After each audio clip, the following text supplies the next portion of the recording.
May nabasa akong comment na i-content ko din daw ang tatay kong hindi na nga daw makalakad, nag-iinom pa. Kwentuhan time muna tayo. Kalasingan din ang dahilan kung bakit hindi na makalakad ang tatay ko. Katulad ng tito mo, mahilig din siya uminom. Namulat ako sa mundong ito na may lasinggero sa paligid ko. Gayunpaman, sabi nga nila ang lahat ay may dahilan. Nagpapasalamat pa rin sa kabila ng lahat na na-realize ko walang patutunguhan ang pagiging lasinggero.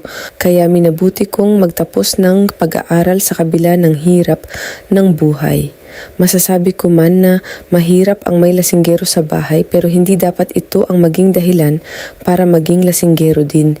Year 2023, isang araw bago ang pagdiriwang ng fiesta dito sa barangay namin, sobrang lasing ang tatay. May isang bagay na ikinagalit niya. As in, sobrang galit. Sa inis at galit niya, tinadyak-tadyak niya ang mga paa niya sa dingding na semento hanggang sa may tumunog sa banday ng puwet niya. Yung sa baba ng spinal cord, simula noon parang may nagbago sa paglalakad niya hanggang sa inunti-unti na ng mga paa niya na tuluyan ng nanghina.